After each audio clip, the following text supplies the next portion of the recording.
Hi, this is the Social Jello with Angelo show. My name's Angelo.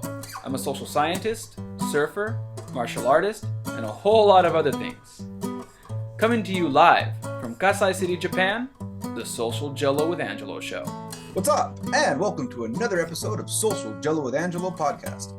I am here with Tom Bowers. Did I get your name right, man? Yes, sir. All right. Yes. All right, cool. Tom Bowers is a martial artist coming out of the East Coast. Virginia? Is that right? Yes. Yeah, coming out of Virginia. And specifically, if you saw the title of this podcast, it is How is Okinawan Karate Relevant?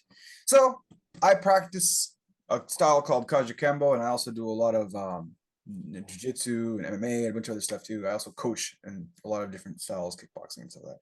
But Tom, particularly, he comes from a Goju Ryu background, which is a Japanese hard soft style, and is one of the main traditional Okinawan styles of karate. So I figured, who best to talk about Okinawan karate than someone who actually practices Okinawan karate? And he's actually been on the show before, so if I did my job right, you can jump and click this link here, and it goes into a long interview that me and Tom had about his background, how he got into karate, where he competed, and his thoughts on forms and application and all kinds of stuff. Check out that podcast. This one is more, we're going to be kind of honing in on a few things. So one of the reasons I had Tom come on is because I saw him post a video of a form, and he called it a pinon, which was kind of caught my attention because if this is your first podcast, I highly recommend you check out What is Kajikembo podcast. It's a martial art coming out of Hawaii. Recently, John Hackleman was just thrown into the mix. He's been around for a while. He does a style called Hawaiian Kempo. His students include Chuck Liddell and Glover Teixeira, UFC champions. And they grab what we do and apply it for combat sports. So you can see that video there. At the end of this video, click to that so you can learn more about that. So you kind of catch on this conversation here. So without going into the can of worms that is forms, because that's a whole can of worms, and I don't want to go there. And if you click on that podcast, John Hackleman has plenty of good and bad things to say about it. What I really want to talk about more is he called Tom, my guest today, called his forms that he was practicing pinons. And in Kajikembo, a lot of Kajikembo guys say that the karate from our style came from Okinawan karate. Now, there's a conversation I had with Mitch, and if I did my job right, there's another link for that too. You can click there, a link that talks about what is the truth or the untold history of Kajikembo, which talks about some of the stuff that happened as far as is there really karate in our system, and he breaks that down too. But now, you don't have to watch all those shows to keep up with this conversation, by the way. I hope. Tom called them pinons, and originally in Kajikembo, the original forms were called pinon sets, then later changed to palama sets. And the reason I have the Tom here is because he called his sets pinons too. So I guess first, I know we're going to get really geeked out here with conversations about forms, but here we go. Tom, where did this idea of pinons, why did you call your forms pinons? Where did you get that from? Well, in one of the other systems that I study two systems. The pinons are not in the Goju system, but they are in the Kempo that I practice, which also is Okinawan. The pinon katas exist in, several. Shotokan has them, and Okinawa Kempo has them, and Shorin-ryu has them. Now, for us, for the Okinawan stylists, there are 5 pinons, and they were created by a man whose name was Itosu, who died in, let me check my notes here, died in 1915. So the pinons were created obviously prior to 1915, but there's only 5 of them. And if a Shotokan guy does it, or Shorin-ryu stylist, or Okinawa Kempo, whoever does it, even if I don't know the exact the way they do it, if there's some small stance changes or some nuances that are different, we can all still recognize each other's kata. I can recognize their form as pin on 1 or 2 or 3 or whatever. So it's only 5. There's only the 5 pin-ons out of, a system may have 12 or 15 kata, but there's only the 5 pin-ons. Okay. So there's 5 pinions. Yes. And then you also told me that you've seen a lot of the Kajikembo forms out there online. Yes. Would you say that these pinions look similar or completely different from what you've seen online?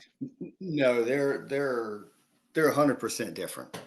I mean, some of the movements might be the same, but if you follow all of us back down the line, so many generations, we're all going to come from a fairly common source anyway.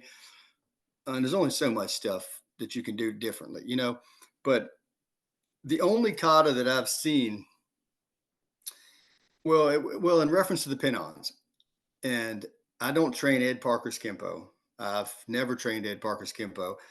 And this will probably get you and me both some hate mail, but the final version of Ed Parker's martial art was not Kempo. I mean, it is because he called it that, but it's not because it's Ed Parker's creation.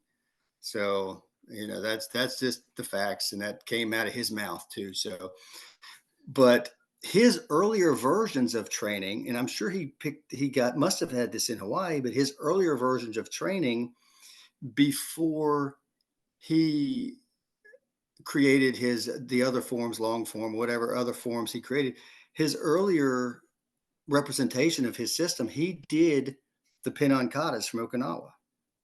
And then I think they were gotten rid of in lieu of, the newer forms and newer kata that they created.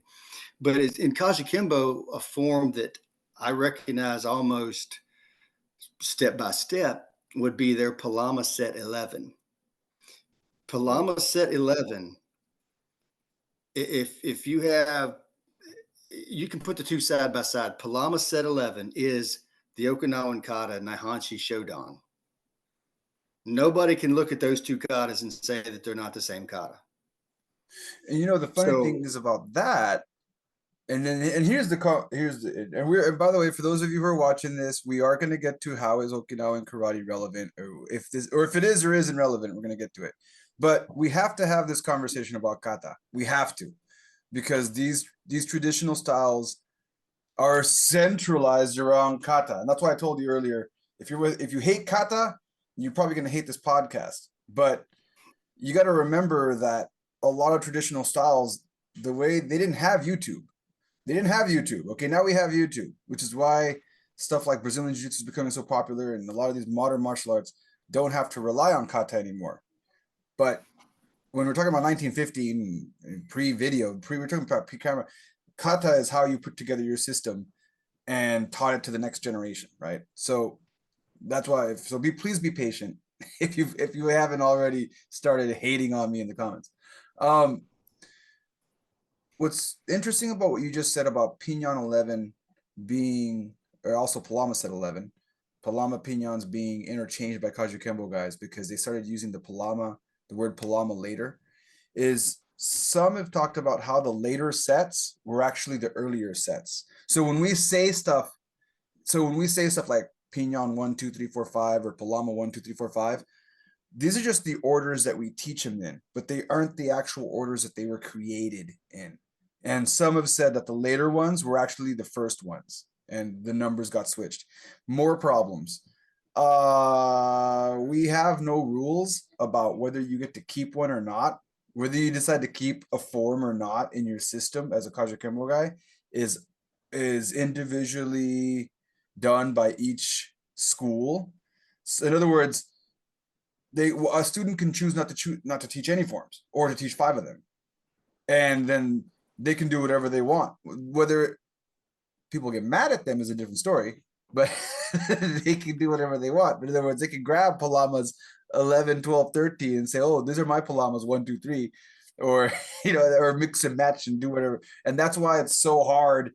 Like I had a student be like, I want to learn this form, and I tried to look it online. And when I looked up Palama 3, I found something that looks similar to what you do, but it was different.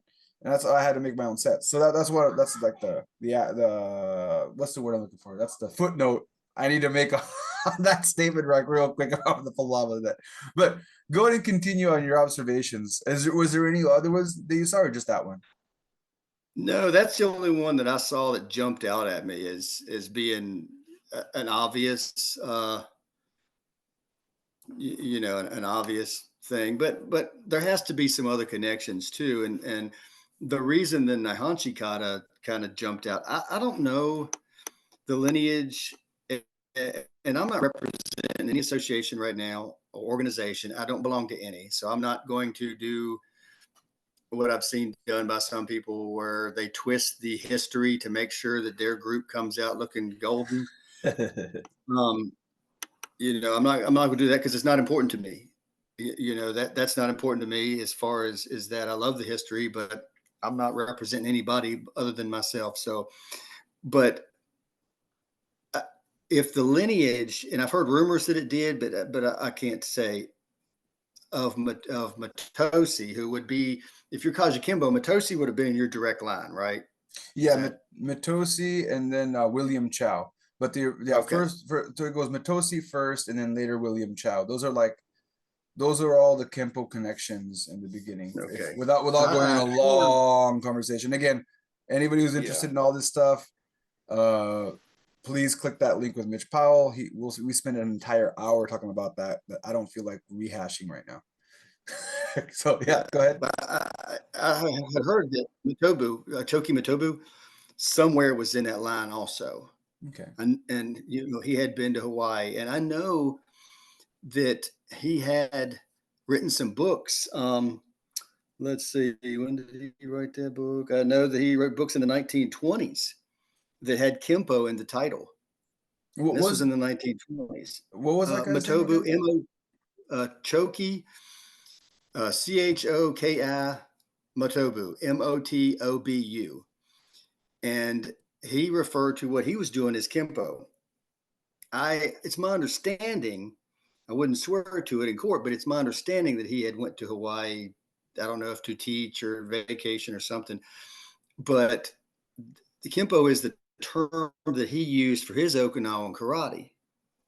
And the interesting thing about that is he was pretty renowned as a fighter. And the Nihonchi katas, there's three of them. Early on, there may have been one, and they were broken up, but there were three of them. That may have been the only thing that he knew as far as kata goes. I mean, that's not the only thing he knew. The man was a fighting machine, but as far as kata, only the Nihonchi. And then I saw that either Matosi or Chow might have been Matosi, only taught two or three kata. One of them was probably the Nihonchi kata. And then I see Palama set 11, which is identical to the first Nihonchi kata. So there has to be an Okinawan connection. Okay. I don't know how deep it is, but there has to be.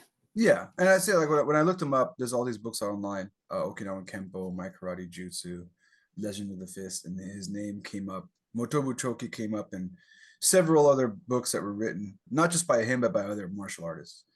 Now it's time to address the elephant in the room. So I always like to talk a little bit about history, because if I start going off the handle right on the beginning, I'll lose my traditional martial artists. And then for you modern martial artists, let's say you're just a casual fan of MMA, or a casual fan of jiu-jitsu, or you practice Brazilian jiu-jitsu, but you're not big on lineages or history. What you're going to find out is most of your coaches or senseis or instructors or whatever you call the person who's teaching you in martial arts will know some or be really geeked out on this stuff. And one of the questions that's been thrown around lately, is that relevant? Is it not relevant? So let's tackle some of the stuff that's going to get people mad. The elephant in the room. I've heard a lot of martial artists say, so this is really, really relevant to how is Okinawan karate relevant. I could have changed this to how is traditional martial arts relevant, but today we're talking about Okinawan karate.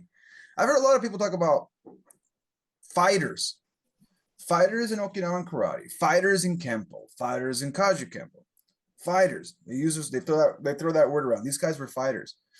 And we don't have, all we have are stories. We don't have any documents. We don't have any fighting records. We're just taking things kind of at face value, and we'll say stuff like, I've heard a lot of people be like, William Chow was a badass fighter. Mitose was a badass fighter. The founders of Brazilian Jiu-Jitsu, I think it was let me see here. Founder of, and the Gracies always come up first, but the person that person that comes up before that is Mitsuyo Maeda. Mitsuyo Maeda was a badass fighter. This word will come up, fighter, like they're fighting. And the interesting thing, let's start with Brazilian Jiu-Jitsu before I start pissing off the karate guys. Let's start with Brazilian Jiu-Jitsu. The thing about Maeda is Maeda was fighting in the catch wrestling circuit back in the day. He was traveling in the catch wrestling circuit, and they were also circus performances that were being done.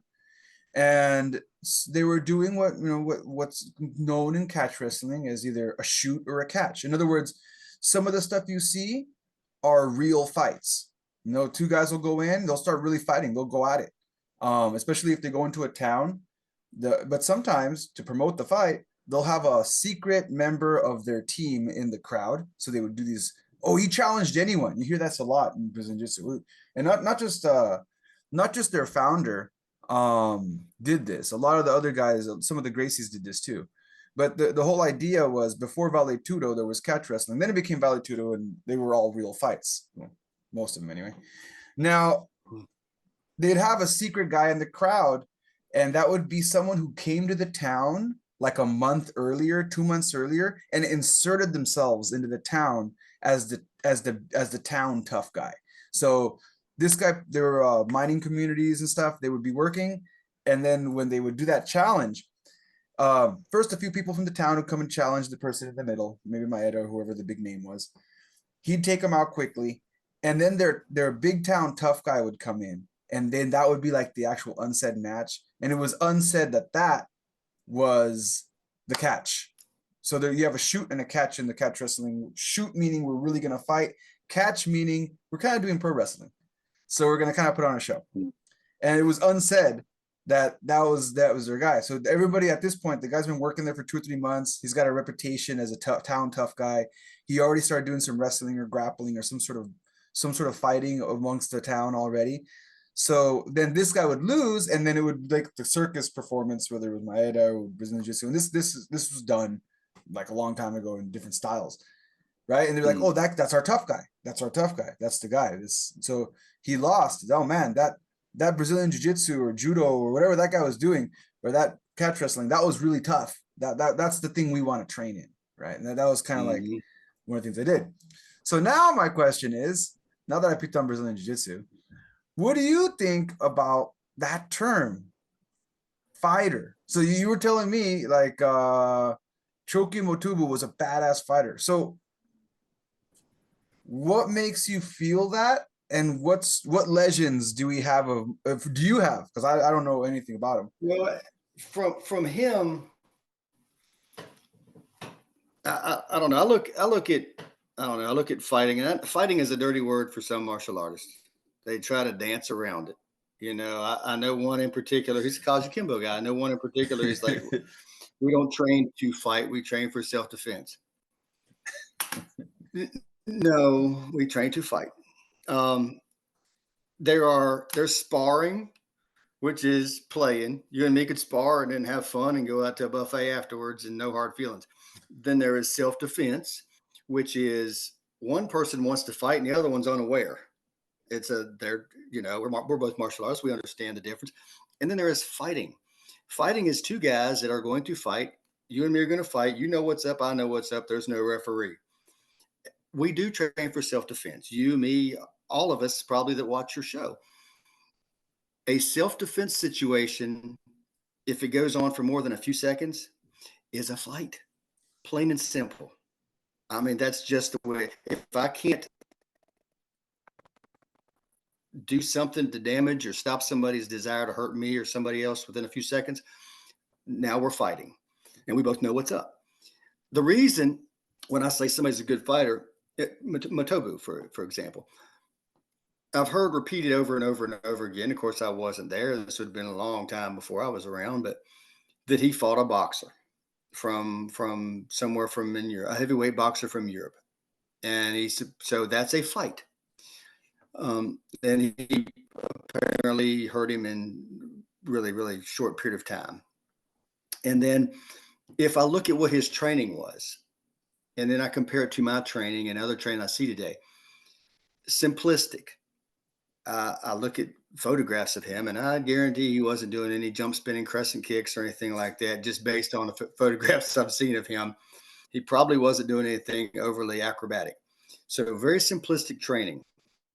And my understanding is his training was the Nahanchi kata,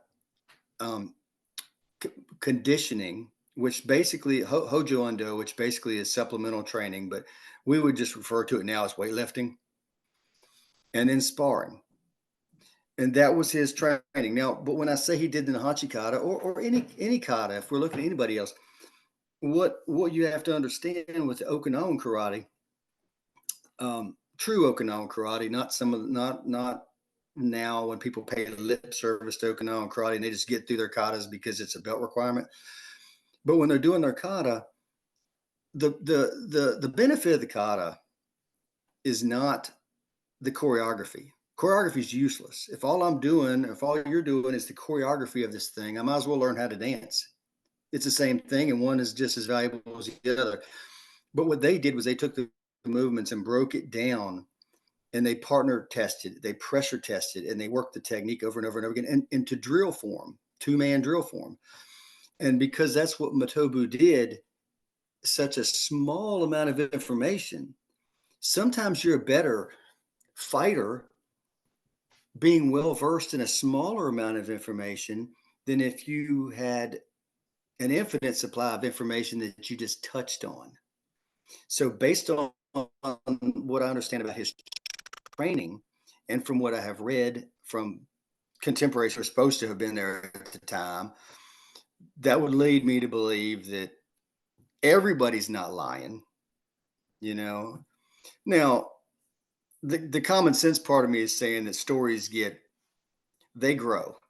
When somebody's dead, I mean, they're people are never as good as what they are 100 years after they die.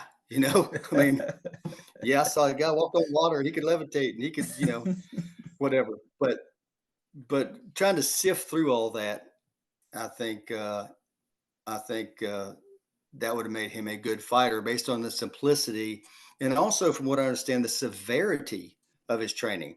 And there's other Okinawan people that I've heard of that only doing the same type of training, only 4 or 5 different katas, but not the choreography of the kata, but the techniques, 2-man drills, and then the supplemental training, the body conditioning, the body hardening.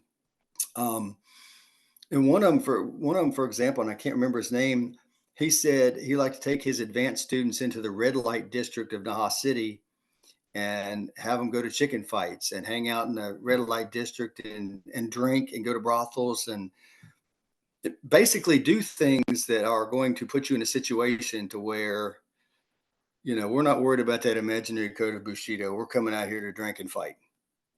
And, that's kind of, I think the same thing, though, probably with your lineage, with what we're doing earlier in your lineage, with the Palama settlement, those guys were going out and fighting Navy and Marine personnel in bars to see what worked. Yeah. And I think it's kind of the same type of thing. We're not here to look pretty and win trophies. We're going to go out and we're going to fight tonight. And we're going to hopefully dodge the police and get back to the dojo in one piece. And we're going to talk about what we did. And those techniques stay. The other ones don't. And I think, it's funny that you mentioned that, right? Because that's exactly that story you just said right there is the exact same story that when you were saying they'd go to brothels. I didn't hear brothels. Brothels didn't come up with the Kachikembo guys, but definitely bars. Definitely bars and drinking and going out into the quote unquote streets is a story that comes up. But this newer generation hears that and calls bullshit. That's what they always do. That's just they hear it and they're like, well, I don't see it. I didn't see any videos of it. I didn't since everything is documented for them. They hear that and they automatically feel like because they have a hard time what you just said. Like you can hear that, I can hear that, and we can kind of laugh at the idea that some of this stuff might have been made up, that there obviously there's some truth. And for the people that don't believe about the Kajikembo story, this Kajikembo, we have a very similar story that we just said about he was talking about a guy I've never met. This is the first time on the show. This is the first time I've ever heard of Choki Motubu. Like I've never heard of the guy. This is the first time I've heard of him. But coincidentally, even though I haven't talked to Tom in like 2 years and we didn't talk off camera, we just started talking right now. His story sounds just like the original, the Kajikembo story, minus the brothels. So like that's the only thing I can think of. But whatever you want to believe, buddy. To my knowledge, minus the brothels. I'll keep myself safe on these statements. To my knowledge, minus the brothels. Yeah. So what's interesting is they have these core stories of a lot of street fighting. And then I kind of listen to stories, and for the Kajikembo guys, there is documentation. One of our co-founders got stabbed at a bar and died. So there is documentation. There was a book written called Black Robe that has police reports about what happened specifically. So I can actually go back. I don't have a YouTube video of what happened in 1940 something, 1950 something, but I do have a police report that I can show you. Check out Black Robe by David Tavares, and he breaks down a police report of one of our co-founders that got got stabbed, not shot, got stabbed. And this isn't as the story goes. I read the police report, and the police report read it was a coronary report and eyewitness testimony. And the eyewitness testimony was that two men were confronted by 3 men in a parking lot. The 2 men were both Kajikembo guys. Walter Godine, which was Hackelman's instructor. John Hackelman being Chuck Liddell's coach. You want to see this connection? If you want to know what we were talking about, whether Okinawan Karate was relevant and what's relevant in traditional martial arts. These are the stories that if you know, guys, this is the kind of stuff we talk about after class is done, after we taught the kids some kata. This is the kind of stuff we're talking about after it's all said and done. And this is one of the stories that goes around. And I've heard the story twisted. I've heard the story said it was a house party. I've heard the story said that he took out 6 guys and then he went back in to drink some more. And then after he went to drink some more, the guy snuck up on him and stabbed him when he wasn't looking. But so I've heard all these legends. But then when I read the I'm not touching that story. Yeah. I know all the yeah. Whatever details of that, I know that divided your Kaji. Oh yeah. They got really upset. They got really upset. But the police report, yeah. So the police report itself, it was 3 people versus 2, and without rehashing old stories and getting people upset, at one point, the co-founder Joe Imperato was fighting 3 guys at once. One guy snuck up behind him, and no, not even snuck up behind him. In the scuffle, eyewitness testimony. In the scuffle. After the fact, eyewitness testimony said that he got poked. He said, I got poked. In other words, he got stabbed. And they said, do you want to go to the hospital? He said, no, it's not that bad. I'm going to go home. And he went home after he got stabbed. And he didn't get medical attention in time because he thought he was okay. And then later he went into shock. So, we can talk about whether that was right or wrong. I'm not going to go there. But the reason I'm bringing up the story is because stories are important. Like when Tom is talking about, hey, this guy, Choki Motobu, is a badass fighter. And then all you modern martial artists, if you've been keeping up with the story long enough, if you come from Brazilian Jiu-Jitsu or MMA, you're just sitting nodding your head like, it's bullshit. Like this guy probably never fought in his life. Can't fight his way out of a paper bag. They're talking about kata. I don't believe in this crap. What I'm trying to say is, in some cases, when you look at the historical evidence that we can find, you will find fights and they might not be the kind of documented fights that you're looking for. They might not be like the our perfect MMA records and boxing records. Although for Kajikembo guys, some of them do have boxing records. That you're looking for. That might not be what you're looking for. They might not have that.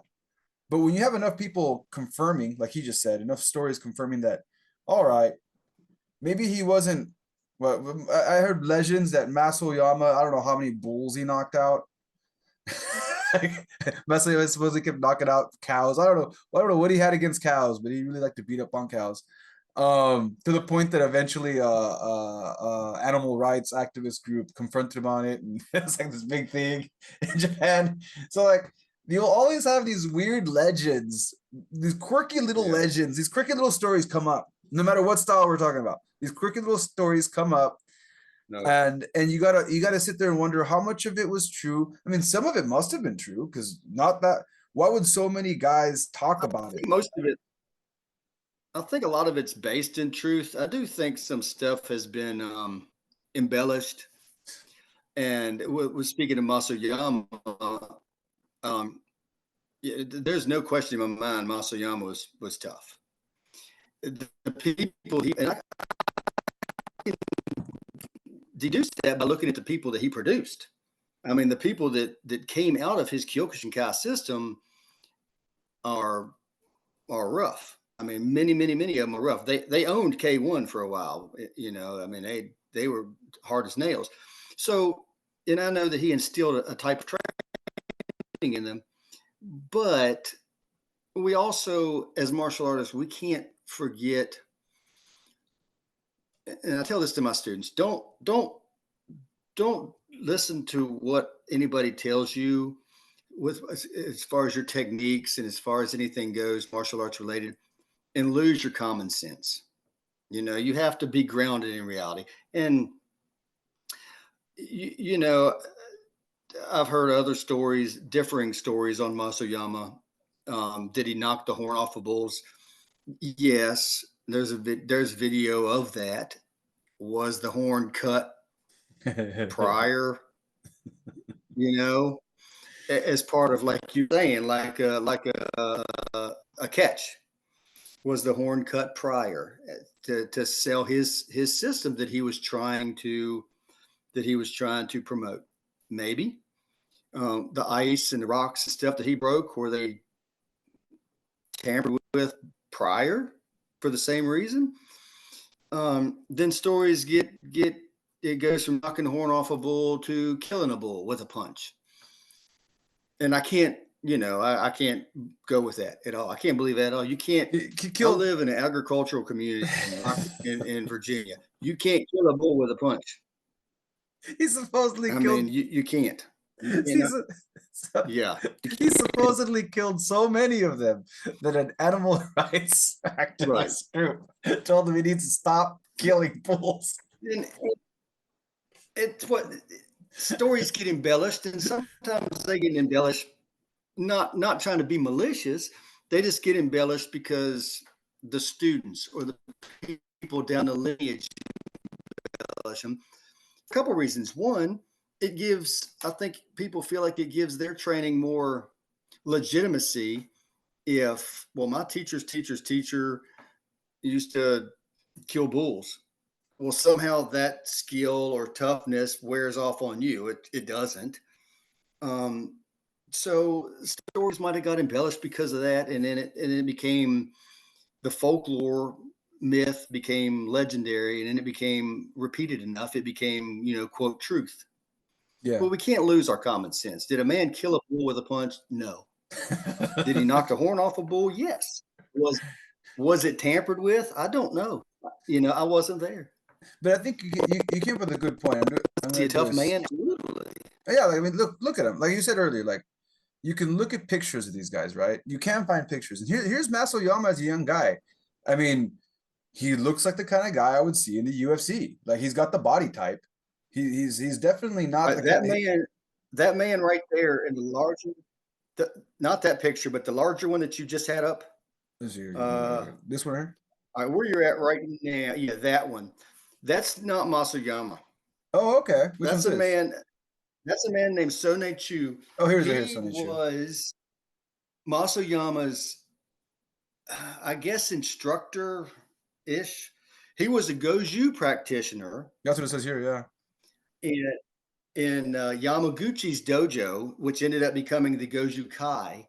I think that he taught at Yamaguchi's Goju Kai dojo when Yamaguchi was doing his military service. Okay. So again, And this is also, falling under your guys, right? Because you're saying Goju Ryu, right? So we're going under. So again, like going right, back to what you said earlier. Masayama, who created Kyokushin, trained in Goju with Yamaguchi prior to, and he also did some other things. I think he did some Shotokan karate too, but he trained in Goju with Gogen Yamaguchi before he broke away and formed his own Kyokushinkai system. The famous stories about Masayama going off into the wilderness for however long it ended up being, during that time period, he hadn't created Kyokushinkai. He was still a Goju practitioner. When he came down out of his pilgrimage or whatever to the wilderness to train solo, he came back down and then created Kyokushinkai, which is Japanese for the ultimate truth. And but yeah, he was. And then just go into what you said though. You can look up, and here I have the wrong picture, but and then when I found the right picture, it wasn't much of a difference. Like I typed in Masayama, the guy's yoked. The guy's not a joke. Like he's no joke. He's not a flabby. He's not like. So what the problem that modern martial artists have is they look up a guy and they see a giant beer belly that goes over their belt, right? And they're like, and this guy supposedly killed bulls. Like, what's going on here? So like, but when you look at these guys young, right, and you start seeing, and I guess that's one way you can do it right now. Like I just showed you a way. If you're a younger martial artist who's kind of wondering about this lineage stuff, wondering about these guys that are legends, one way to kind of cross-check this is check them out when they were young. Look at their body types. You know what a fighter looks like, and you know what a fighter doesn't look like. And I've had this happen. Like you'll look up some guy online, and if you look up at his pictures, and you start going back, and he's supposed to be some great grandmaster or whatever. But when you start going back, he just still looks like the same beer belly guy all the way down the line. Then you can kind of start making the connections that this person isn't who they say they are. But I mean, if they really have been training hard and they really have been fighting. Now, when we use the word fighting, whether it was in whatever style they were doing, whether they're actually street fighting or whether they were doing the martial arts tournaments, continuous sparring, or whatever it is they were doing, you can tell by looking at them, without a YouTube video, you can tell if they actually had some practice behind them. I guess that's what I'm trying to get at. Because you mentioned that earlier, and it's true. You can see it, right? And one of your Goju Ryu guys is yoked, right? I can do something very similar here. I don't know if I can. Let me see here. Here. But before we do, what do you think about that? How would you answer the question if Okinawan karate is still relevant in today's day and age? How would you argue for or against that? I would say yes. Obviously I'm biased, but I would say yes, because Okinawan karate, if you look at it in its purest form, before it moved from Okinawa, who historically has been a separate kingdom from Japan, when Okinawan karate moved to Japan, it changed. It changed for political reasons and out of necessity to popularize it. But when it was still basically a family or clan or village style, if we're looking at it like that, that's what I'm referring to as Okinawan karate, then I think it's still relevant because it's very comprehensive. The kicks are low kicks. I see kicks that I've been doing since the early 80s. I see those same kicks in the UFC. And I'm not talking about necessarily side kicks or spinning back kicks or any of the flashier stuff. I'm talking about a stomping kick to the thigh. that's, I forget what they call oblique kick, maybe. I don't know what they call it now in MMA, but it's something that has existed in Okinawan Karate since the beginning. It's something we've trained. It's something that's actually contained in our katas. I see Okinawan Karate has open hand strikes, lots of open hand strikes because of the Chinese influence. And if your targets are right, you know what you're doing, open hand strikes can be just as dangerous as a fist. And I see elbows, a variety of different elbow attacks. And in Okinawan Karate, you also see headbutts. And this isn't just stuff that, well, we do Okinawan Karate, but we've added these other things. These are stuff that's contained within kata. And for Okinawan Karate stylists, the kata is the catalog of not necessarily choreographed techniques, but it's the catalog of movement. Like shadow boxing would be a catalog of movement for boxers. I'm going to stand in place and I'm going to throw my jab, I'm going to throw my straight right, I'm going to throw whatever. Kata serves the same purpose. So as long as you understand it and you put it in pressure tested practice. So because it is comprehensive and it does include a lot of things that are done in MMA today, I think it's still very relevant. Plus, Okinawan Karate had a huge concentration of strength training. The myth of the tiny little flashy, that's not that. I mean, that's not how it looked. I mean, my understanding is the early Goju-Ryu training was about 50% weightlifting. They didn't call it weightlifting because they were lifting odd rocks and whatever they found, whatever. But half of their workout program in karate class was lifting weights. So, and then once you look at the comprehensive techniques, it's not a Okinawan Karate is not a long range style like you would see with Taekwondo, where I'm going to stand 6 feet away from you. We're going to be 6 feet apart, and we're going to take turns and trade flashy kicks.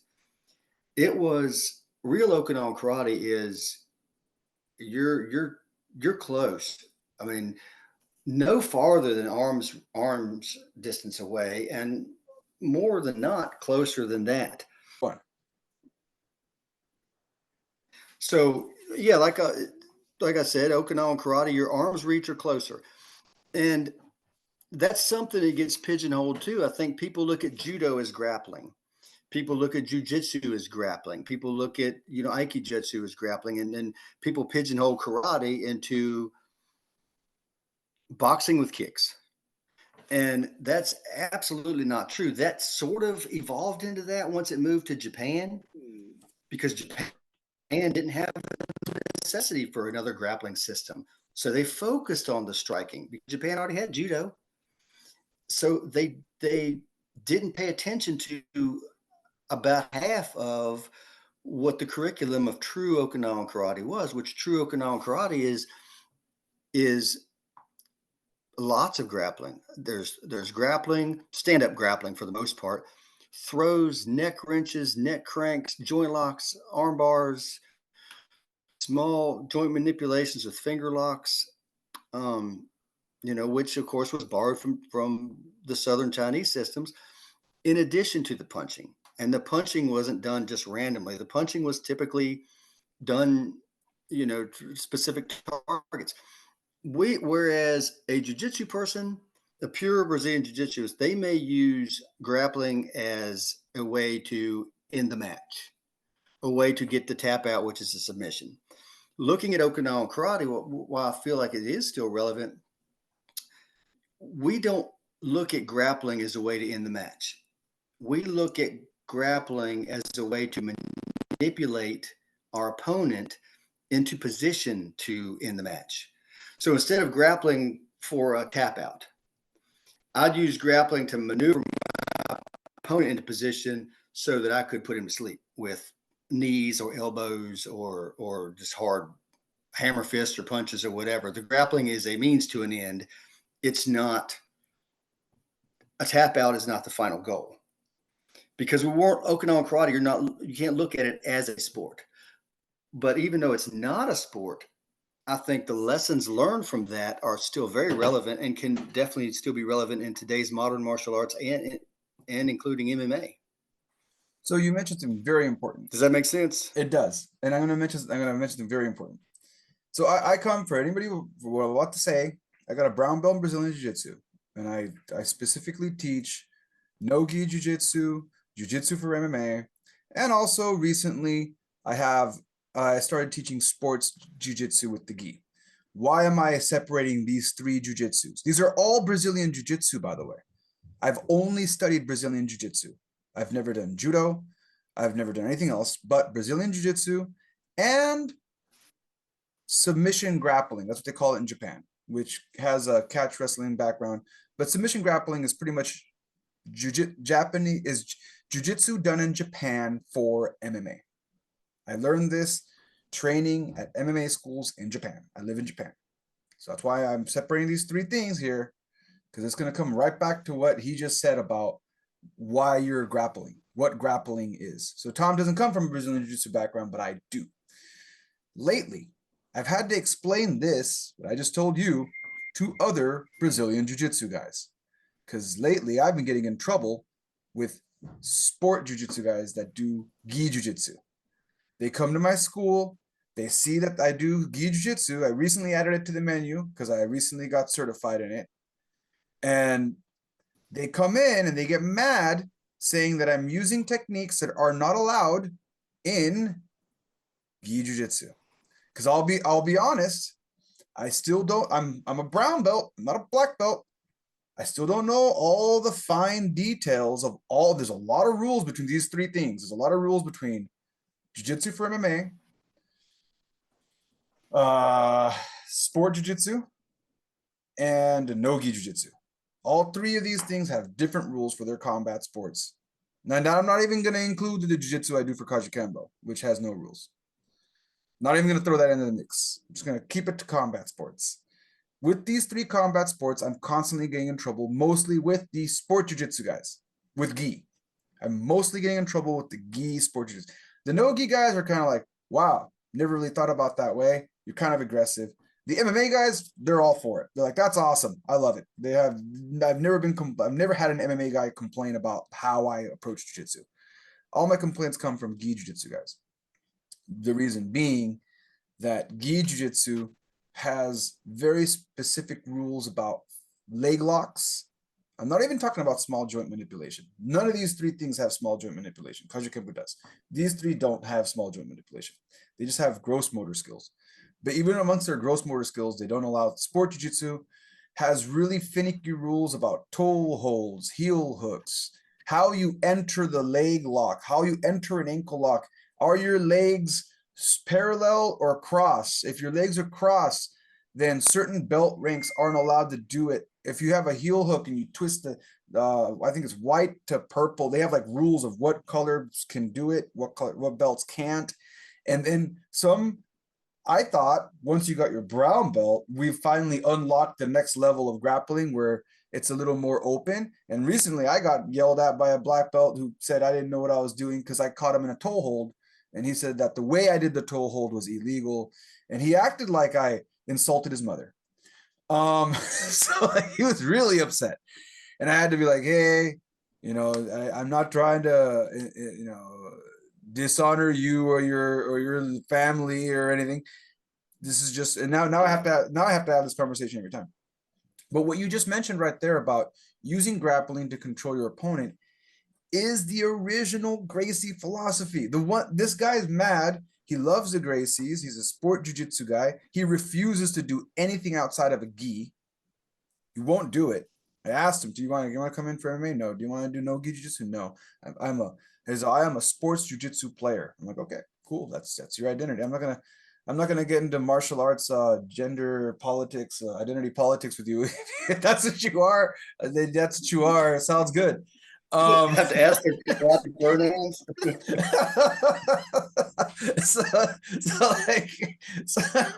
Yeah.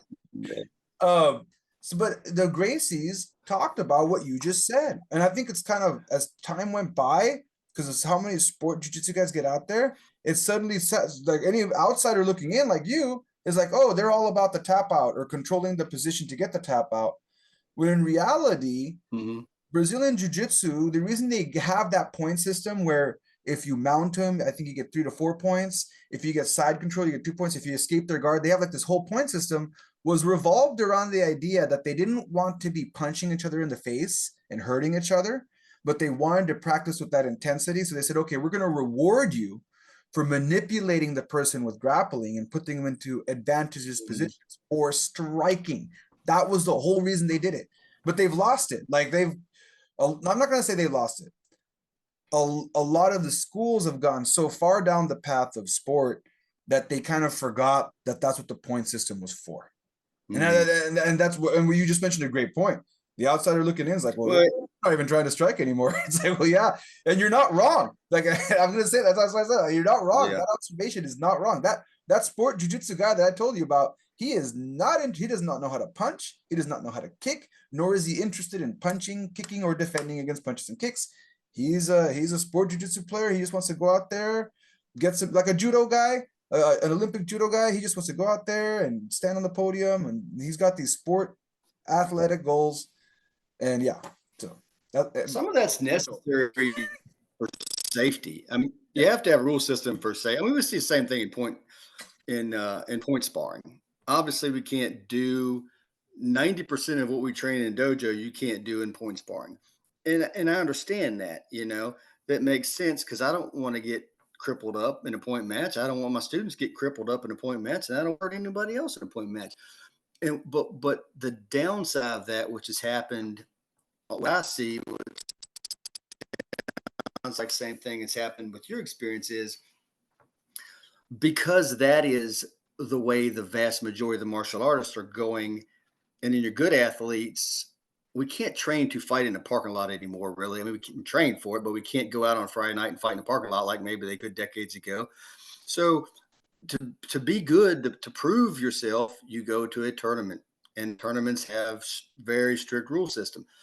So because of that, a lot of the actual beauty of the original art and a lot of the benefits of the original art are gone out of necessity because, well, I don't need to worry about, training my accuracy with my one finger eye poke to the eyeball.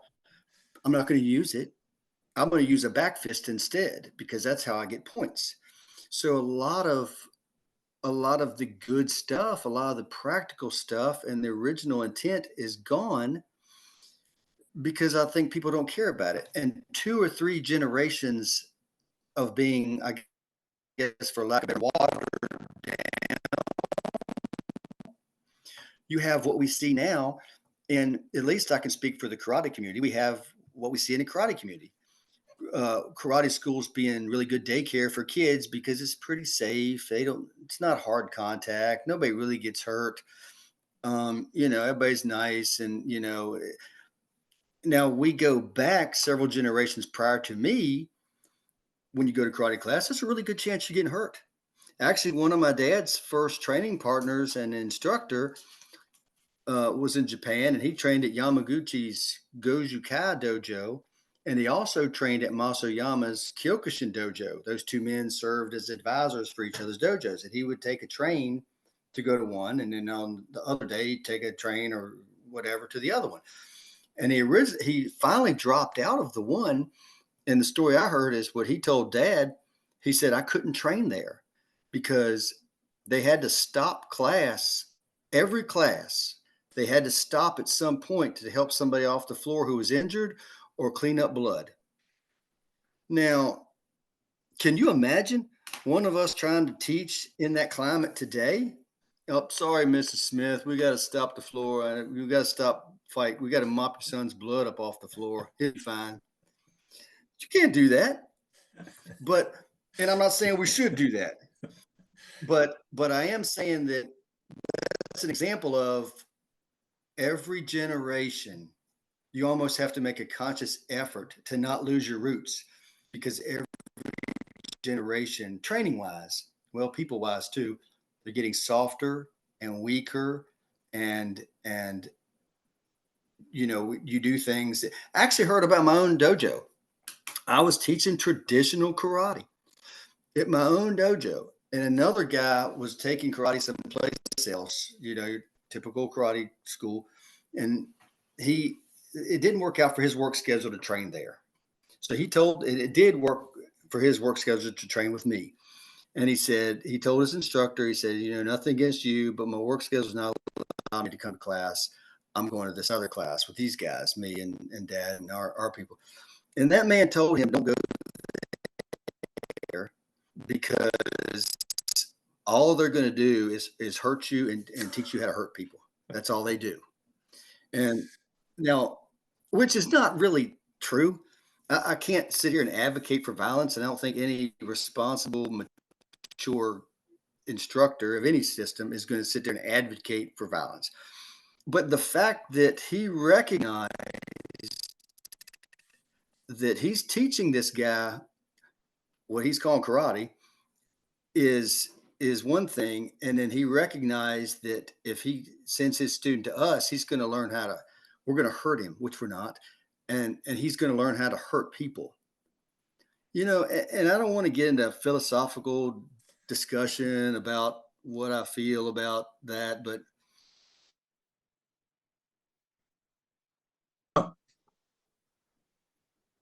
all right. Yeah. So, and I guess people in any system look at martial arts a different way. Some people need the philosophical or the spiritual or the flexibility or the fitness or whatever, and all those are great. The way that I view karate, and I think this is pretty much across the board for Okinawan stylists, any style that's Okinawan and traditional and truly has a heart for real reality self-defense. Your karate training is self-defense. And when you're talking about defending yourself, and you're talking about defending yourself in the real world, I don't think there's a lot of room. I think that pretty much just dictates that there's no rules. We're going to get nasty, and people are going to get hurt, and probably both of us are going to get hurt. And so to the original question, do I feel like traditional karate or Okinawan karate is relevant today or relevant for MMA? I feel like it does. And I think the lessons learned from the severe training, if it's done correctly, the lessons learned from the supplemental training, the conditioning, and then the techniques. I mean, I'm looking at something with knees and elbows and stomp kicks and grabs and chokes and sweeps and takedowns, which is all in Okinawan karate. And Goju-Ryu in particular, because Goju-Ryu is even a closer range combat system than the majority of Okinawan karate. I'm looking at that. And of course, coming from that background, is it relevant for MMA? Absolutely. So what I'm going to say for the wrap up, I've interviewed over 100 different people from different martial arts styles. And I've been saying this a lot. I think I said in the last episode, and I'll say it again in this episode. You might not have access to an MMA gym. In fact, a lot of you don't. And maybe you want to do MMA. So you might have to go to a traditional place to get this started. There's online courses. Shameless plug for Hackelman, my mentor, thepit.tv. He's got online courses. But even he says at one point, you're going to have to train with someone. You can do all the conditioning you want. And so if you have a style that has conditioning, like the one that he's talking about, I've seen the Okinawan stuff. They have like the pots and stuff. Really what they're saying is they're not discouraging you from lifting weights. Those are red flags. If you ever see a martial artist tell you don't lift weights because you're gonna get too big and it's gonna hinder your fighting, just walk out right away, because you need to lift weights. And hands down, you have to have some sort of conditioning program, whether it's lifting weights, whether it's the way Hackelman likes to do it with like cross training, CrossFit drills where you're throwing a medicine ball or whatever, swinging a hammer. If someone tells you that exercise isn't important, that's a red flag. I'll tell you that right now. But what I want to say is you get what you put into it. That's all I have to say to you. Absolutely. You get what you put into it. You can go into a cool, I'm not going to say I will said it. You can go into a questionable style like sport taekwondo that only has kicks and no punches to the face And there's plenty of people in MMA, in the UFC right now that did that when they were kids and are now champions because they put the work in it. They knew that not guarding your face was a bad idea, so they decided to do Taekwondo and then they went into boxing. So if you want to be a better fighter, that is on you. That's on you. Yeah, that's all on you. You put the work in, you're going to get the work that you're going to get the rewards of the work that you put in. If you go somewhere and it's the only place you can train, my advice to you is don't go there, get in your instructor's face about the lineages and how it wouldn't work in the UFC. Sit down, shut up, train, and then train some more and you will reach your goal. But if you go in being a dickhead and there's no MMA school in your area and you're an ass to the only dojo in your area, now you don't have a place to train or spar with. And now you're back to square one in your garage talking shit on my YouTube channel about whether or not this would work at the UFC when you could just be at a school training. So I don't care what style you do, get out there and train. Whether it's MMA, kickboxing, you make it work, and that's on you to make it work. So that's the end of my rant. I gotta go though. Tom's got things to do. He's got a family, and I got a family, and I got students in the dojo right now. So I want to thank everyone for checking out Social Dillo with Angelo podcast. I want to thank Tom for taking the time out of his busy schedule to come out, share his thoughts about Okinawan Karate. And one of these episodes, once a week, Conversations with the Back Fist, and social psychology. Yeah, it's in there. I sneak it in. It's in there. Get y'all next time.